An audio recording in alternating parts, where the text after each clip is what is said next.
What is going on, everybody? It's Zero Star Hatch here, and today I'm here to talk about my opinions on the ending of Promised Neverland. I'm very sad to see this series go, and I just kind of want to give my overall thoughts on the series now that it's over. If you have not finished the manga, then definitely don't watch this video. This one's not for you. Click off now and come back next time for another video. So I have a lot of different things I want to cover, but I think the best way to start this video would just be to talk about the ending itself. Emma losing her memories, and Norman and Ray and the family trying to find her, and then at the end they find each other, but Emma is not seeming to get her memories back. My overall opinion on the ending, especially when I first read it, it just felt kind of like empty a bit. I felt kind of it felt a little lackluster, like there was just something missing, like I didn't really get the whole story or something. I don't know, I just feel like I need a little bit more. I don't necessarily have a problem with the whole Emma losing her memory thing. That to me is fine, because the whole idea was that she needed to lose something to make the promise, right? And a lot of people were saying, well, like that 1,000 years that they were, kept in, these farms is kind of like their payment. But I kind of felt like that was a cop-out, Promised Neverland's always been very high stakes, so I knew that there had to be some kind of thing. And, it being her losing her family, her memories of her family, kind of seemed like the best thing for Emma, because what's more important to her than her family. So I'm not necessarily mad with the whole her losing her memory, as much as I'm more mad about the execution of it and how little bit of time went into it. Like, for example, in the end, we got that character who was like helping Emma, and Emma was living with him for what was it, like about a year or so. And, I just felt like towards the end, I kind of just forgot about his character. Like, Emma sees her family again, and then that guy's just kind of just sitting there, and then, like, that's it. Like, we don't know what happened to him. I kind of feel like we should have got a little bit more of what happened in the demon world as well. I'll dive a little bit more into that later. Overall, I just feel like it needed a little bit more. Maybe even just another chapter, another 2 chapters. I don't know why they were in such a hurry to end it. I don't know. It just felt a little bit rushed. But overall, I've seen a lot of people saying that this ending completely ruins the story and that it's terrible.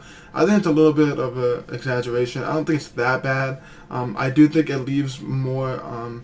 I think it leaves you wanting more, but I don't necessarily believe that it ruins the whole show.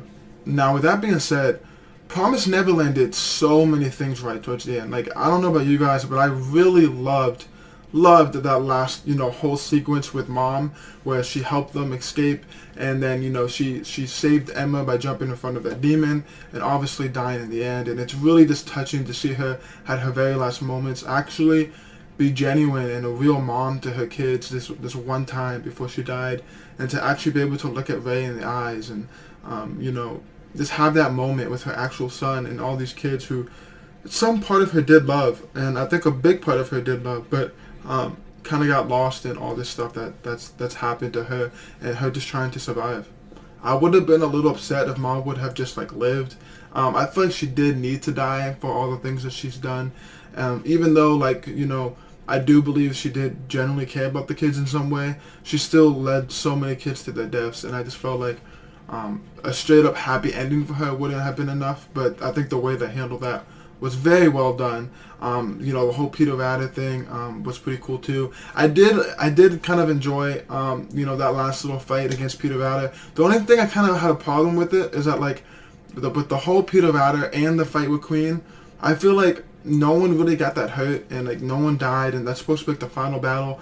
I feel like towards the end they kind of stopped killing characters as much as they used to, which was kind of the thing that kept Promised Neverland engaging and made you scared of what was going to happen. I mean, they did kill Mom, but Mom, I feel like it's a little bit of a different situation. I just felt like maybe even one of Norman's guys that he was working with should have died or something. Talking about Norman though, it's very good to know that Norman and his crew will be healed from the seizures that they're having using Adam, and also all the kids from the plantations are also gonna be able to live as well, which is amazing. And just to know that all the kids in general are, they're going to school and they're living a happier life for the most part, which is very great to know. They deserve it after everything they've been through, and I'm okay with all that. All that stuff's good to me. It's very good. It's just there's not getting enough time. I am really happy though that Emma didn't get her memories back, because I would have really felt like a cop out. So I'm really glad that they didn't go that route. But overall, I just wish we got a little bit more. And like I was saying earlier, it would have been nice to see like a little bit more of what happened in the demon world after the kids went back. You know, I think it was really cool seeing Lubis come back. He was my favorite character and my favorite scene during the whole Goldie Pond stuff. Like, Lubis is definitely one of my favorite characters in the show. But during that time, that fight was like the coolest part. I just felt like we needed to see a little bit more of the demon world. Like, it was really cool having Lubis come back. I don't think it was like it was something that was out of nowhere. I think that because we knew that the Queen had two cores and that the Queen and Lubis are brother and sister, that him having a core too made sense.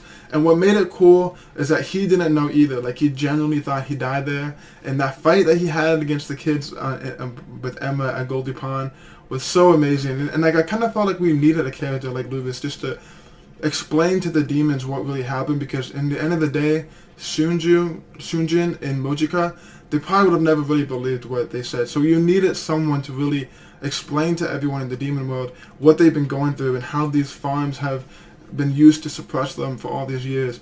So it was really cool seeing him come back, and I love the whole you know, full circle, I guess you can say, with Sonju and Mujika's character. We met them right from the bat as soon as we got out of Gracefield, and having them come back in the end was amazing, and I felt like it was very well put together. I just felt like we should have got like a little bit more of them towards the end, and like how they're doing now, and how's the demon world been since, you know, the kids are no longer there. Another thing that I had a problem with that like really it makes me upset is like they had a character who they introduced later in the series, you know, that girl who was raised by demons, and that was such a cool, unexpected twist. It was so different, and it really like brought a whole nother side to demons, and I felt like her character really, like, you had such a cool idea, you had such a cool character, but you didn't really do enough with it. Like, it was really cool, the whole stuff with Don and Gilda, and you know, their little adventure of trying to find Sonju and Mujika. But I feel like that character could have just done more overall. And I feel like towards the end they kind of just said that like she hasn't killed Norman yet, but like I just feel like she needed to be a little bit more fleshed out. And I cannot end this video without talking about the MVP of all of Promised Neverland, which is of course Phil. Phil is the man. I mean, like, what he went through after everyone left. You know, left him behind, and he was in charge of just keeping, you know, staying back and, you know, keeping all the kids as safe as he could. I know it was really sad seeing those kids leave, you know, one by one, knowing the truth, as he was waiting for Emma, and it must have been eating him alive. But when we see him at the end, and, you know, he just tells Emma, like, it's okay, you know, like, we were here for you, we were waiting for you, and he's kept strong with knowing Emma would come back. Phil's just an amazing character, and he's just the cutest little kid. Like, I love Phil. He might just be my favorite character in the whole series, if I'm being honest with you. Like, he's just, I just wish we got more of him in the series, but for his purpose and what he did it amazingly. I love Phil. I cannot end Promised Neverland without talking about Phil at least one more time. But yeah, that's kind of my overall thoughts on it, really. I don't think it was like terrible. I do think it needed a little bit more to be fleshed out, but I don't think it ruins the whole series. Promised Neverland has been an amazing journey, and I have loved reading it, and I definitely would recommend it to anybody still. The ending is a little bit, you know, you just want a little bit more, but Promised Neverland's amazing. I am not as angry with the ending as some people, but I did want more. I'm just happy to see that they are all happy. They're living, you know, they're going to be able to be together, even if Emma doesn't really know really what happened. You know, they can explain to her what happened, but it's just not the same. Like, that part of Emma will never really be there again. But it's just good to know that after everything they've been through, that they can somewhat be a family again. The last thing I want to bring up very quickly before I end is that I personally, like, I read the whole series pretty much. You know, I read the Gracefield Escape arc, and then I stopped reading it, and in the last couple of weeks I've read all of it. You know, I read all the volumes I own, and then I went to Viz and I read the rest of it, and it was such a good binge read. Like, I don't know how you guys who read it weekly, how you guys think. Do you think that reading it weekly kind of made the series a little bit worse for you? Or do you think it was a good weekly read? Because for me, binging it was like amazing. I was so into it the whole time. But I want to know how it was for you guys who were doing it weekly. Did you think it kind of kept that momentum? Were there times where you were just like, oh my gosh, you know, this is so slow? Or how did you feel? Oh my god, I almost ended this video without giving one final shout out to Hugo and Lucas. What am I doing? Like, I need to shout them out one more time. They were amazing characters, and their death was Very sad. I'm very happy that Yugo did stay behind with Lucas, because everything that he went through, being alone for all those years, I felt like that was the perfect way for him to go. It did kind of bother me a bit that Andrew did come back for the kids after that, because I felt like that kind of took a little bit away from Yugo's death. But Yugo and Lucas served their purpose amazingly in the story. Just wanted to bring them up one more time because they've been amazing.